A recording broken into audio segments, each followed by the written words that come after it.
Olá pessoal, tudo bem? Sejam todos bem-vindos. Hoje eu estou passando aqui para deixar uma dica de leitura muito rápida para você que estuda filosofia e tem dificuldade para compreender um dos pilares do pensamento filosófico do Ocidente, que é Aristóteles. Aristóteles é o autor mais difícil, é um autor que se lê devagar, é um autor que, bem, entre seus textos, a gente tem alguns que são palatáveis, mas alguns são muito complicados, e para piorar, a gente tem uma vasta bibliografia aí no mercado editorial brasileiro que não necessariamente contempla uma visão de conjunto, tá, da filosofia aristotélica. Então isso é pior ainda, porque quando nós vamos nos aproximar das várias obras, a gente tem sempre, digamos assim, uma análise setorizada. Isso mata qualquer filósofo cuja obra tem um senso de unidade. E Aristóteles é aquele filósofo que tem a seguinte característica: você lê uma obra, você lembra da outra, elas estão todas interligadas, existe uma organicidade impressionante na obra aristotélica, tá? Não é o único, mas no caso dele é muito patente. Então, às vezes, vou dar um exemplo para vocês, tá? Um dia que vocês pegarem para ler os tópicos, que é aí considerado um dos componentes do órgão, um tratado de lógica, um tratado de, na verdade, de dialética, né? Não faz parte da analítica, mas faz parte da argumentação. É o tratado sobre as regras da argumentação. Se você pegar o livro 4 desse tratado, você vai reparar que todos os exemplos a respeito dos tópicos para examinar se a comparação feita está sendo feita de forma adequada, vão te remeter ao livro Ética a Nicômaco, tá? Porque justamente como a questão do valor que se atribui às coisas é o que está em discussão ali naqueles tópicos da argumentação, no livro 4, e a Ética a Nicômaco é justamente a obra aristotélica em que ele pensa a respeito dos valores, a gente, obviamente, que o conteúdo do seu tratado de ética, ele aparece ali, digamos assim, ele é como se ele inspirasse os exemplos que Aristóteles dá naquele livro dos tópicos, tá? E são inúmeros outros que a gente poderia pensar. Quando a gente está lendo um tratado, a gente lembra de outro e assim sucessivamente. E saiu agora uma compilação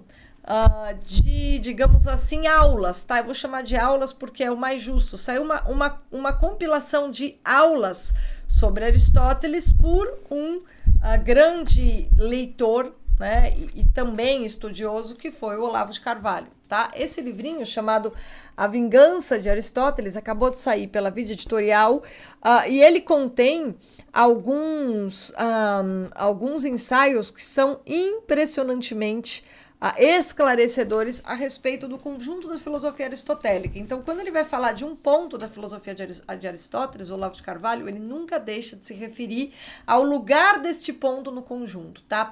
Eu estava pensando, como é que eu vou divulgar um livro que vai ajudar tantas pessoas que estão na universidade, que querem entender Aristóteles e não entendem? Como é que eu vou divulgar isso mostrando o mérito desse livro, já que tem ensaios, enfim, sobre tantos assuntos diferentes, e aulas assim tão distintas. Mas veja, por que eu tô gostando desses artigos e acho que eles são um roteiro maravilhoso pra gente lendo Aristóteles, né? Porque justamente é sempre o Aristóteles por inteiro que a gente encontra aqui, tá? Esta é a qualidade desse livro, que eu vou deixar aqui divulgado para vocês.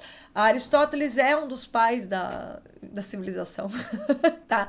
A sua grande descoberta, né, o que é considerado assim, as joias da coroa de Aristóteles, são justamente o conjunto dos tratados lógicos, mas mesmo a respeito disso, o Olavo de Carvalho tem uma contribuição original, que foi ali pela primeira vez exposta no Aristóteles em Nova Perspectiva, uma introdução à teoria dos 4 discursos, que consiste numa, digamos assim, reexposição do que é toda a reflexão aristotélica a respeito do logos, da linguagem, na divisão dos 4 modos de discursos e de que forma que eles se articulam, e quais são, digamos assim, as diferenças, as especificidades desses modos de discurso no que diz respeito ao grau de confiabilidade de cada um, tá? Essa é uma tese absolutamente fascinante, porque o Olavo de Carvalho, ele parte assim daquela intuição que a gente já observa nos comentários aos Segundos Analíticos do Santo Tomás de Aquino,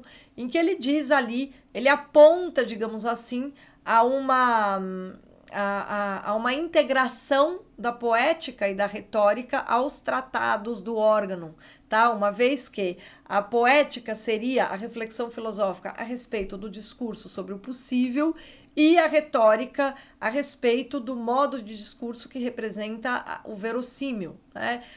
O tipo de discurso do que parece que é assim, tá? O poderia ser assim é o discurso poético, parece ser assim é o discurso do possível. Então, ali no Aristóteles e Nova Perspectiva, a gente observa no Olavo de Carvalho uma capacidade de explicar uma teoria que ela, digamos assim, é a coluna vertebral do próprio órgão aristotélico, que não pode ser esquartejado, de modo que, diz Olavo de Carvalho, assim ele defende, a retórica e a poética não são tratados, digamos assim, a retórica não é um manual de retórica, a poética não é um manual de como escrever obra poética, ao contrário, eles são reflexões sobre os registros da linguagem, que se convertem, tá, no campo simbólico em literatura, em poética e em retórica, que é o discurso do possível e o discurso do verossímil. Então, assim, o Olavo de Carvalho realmente ele tem autoridade para falar de Aristóteles, e quando você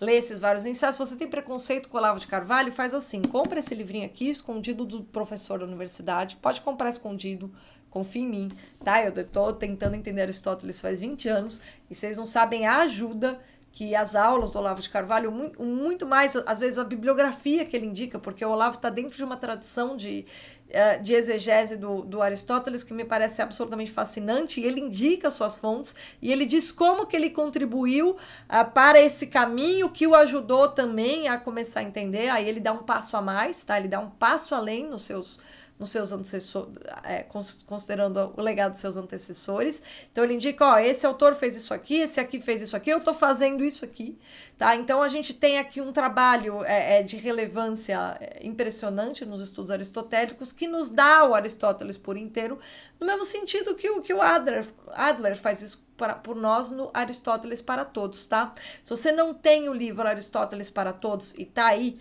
tentando se matar para compreender Aristóteles, leia.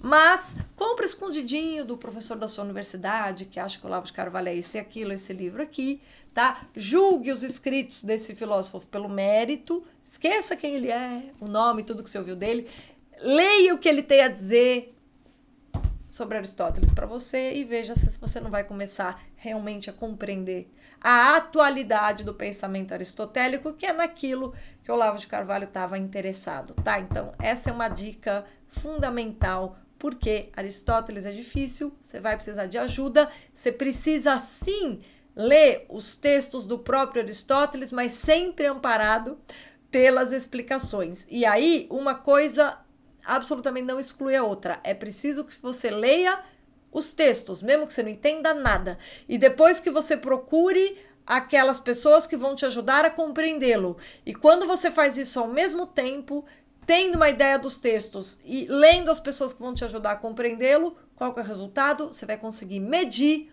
o mérito de todas essas obras que te ajudam a compreendê-lo, porque você tem a fonte primária também ali na sua balança, como parâmetro de comparação. Se você algum dia tentou enfrentar um dos escritos mais difíceis de Aristóteles, você sabe muito bem que as várias obras para esclarecê-los têm pesos diferentes, né? Todo mundo sabe que para ler a Metafísica de Aristóteles, aquela introdução do Reale e os comentários são valiosas. Pois é, esse A Vingança de Aristóteles é um compêndio de artigos, aulas, etc., absolutamente valioso para você compreender o conjunto da obra e nunca perder a noção da organicidade da filosofia aristotélica, tampouco a sua atualidade. Só um pequeno spoiler para vocês que se interessam por filosofia da ciência, epistemologia, alguns ensaios a respeito de como Aristóteles via a natureza e quais eram os limites próprios ao conhecimento dos aspectos da natureza, que é justamente tudo que a gente hoje chama de ciência, porque ciência para Aristóteles, enfim, é um conceito um pouco diferente, mas o que nós chamamos de ciência é a filosofia da natureza.